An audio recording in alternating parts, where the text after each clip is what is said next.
Selamat pagi, assalamualaikum warahmatullahi wabarakatuh. Seperti biasa, pas lari memikirkan sesuatu. Oke, seperti Anda lihat ya, di belakang saya itu adalah gedung IKEA yang mungkin sebentar lagi selesai. Sekarang saya sedang ada di sekitar rumah saya. Saya akan menjelaskan tentang air yang ada di bawah permukaan. Itu ada air apa saja ya. Banyak yang bilang air tanah, banyak yang bilang air bawah tanah gitu ya. Saya coba jelaskan dengan cara yang mudah-mudahan paling sederhana. Sebentar, saya balik kameranya dulu. Oke, nah di depan saya ini ada lahan kosong ya. Ini kalau di sana utara, di sana timur, yaitu gedung IKEA yang tadi, maka ini ke arah barat dari gedung IKEA tadi. Nah, kalau Anda lihat di sini contoh ya, ini ada tanah.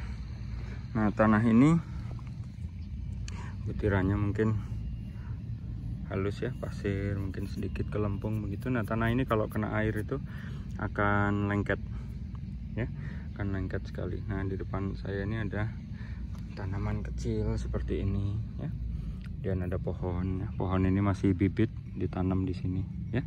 Nah, andaikan kita lihat sekarang, maka apa kesamaan antara tanaman ini, tumbuhan ini dengan tumbuhan itu yang berkayu keras ya? Bukan ukurannya pasti beda, yaitu di mana mereka mendapatkan air ya. Jadi air yang diambil oleh tanaman sekecil ini dengan tanaman yang sebesar ini dan tanaman yang sebesar itu ya, atau tanaman lain yang menurut Anda besar, tanaman apa misalnya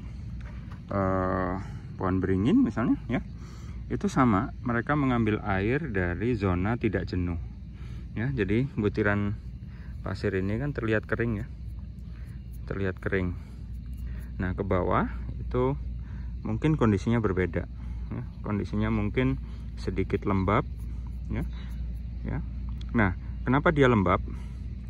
Karena di dalam butiran-butiran ini yang ada di bawah permukaan itu ada airnya ya. Airnya tidak terlihat, airnya tuh masih mikroskopis, hanya bisa dilihat kalau pakai mikroskop tertentu ya, dengan cara tertentu pula ya. Sama juga dengan tumbuhan ini yang berkayu keras ini dan pohon itu ya, sama.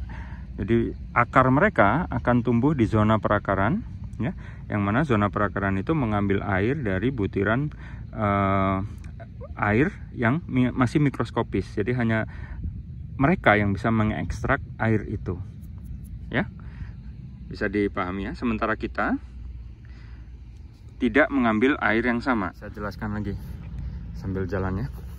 Jadi tadi sudah Anda lihat bahwa ada berbagai jenis tanaman, baik yang kecil maupun yang besar, berkayu keras ya. Nah, semuanya sama mengambil air dari zona yang tidak jenuh atau unsaturated zone yang ada di bawah permukaan tanah. Nah, unsaturated zone itu berada di zona perakaran ya. Masuk akal. Zona perakaran adalah zona di mana banyak akar.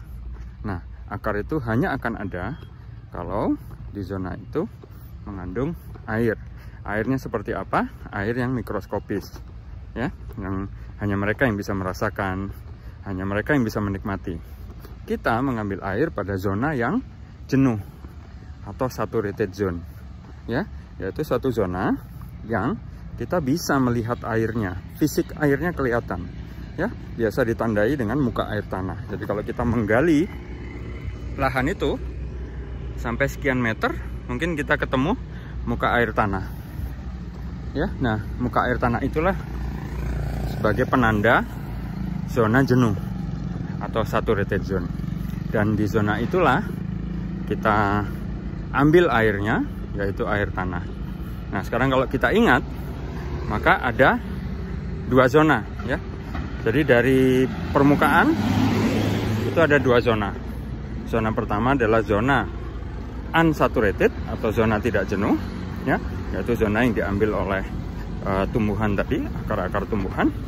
Dan zona saturated zone atau zona jenuh itu adalah zona air, yaitu zona air tanah yang kita ambil. Nanti gambarnya akan saya jelaskan, saya tampilkan juga dalam video ini. Terima kasih sudah menonton, semoga tidak terlalu berisik. Assalamualaikum warahmatullahi wabarakatuh.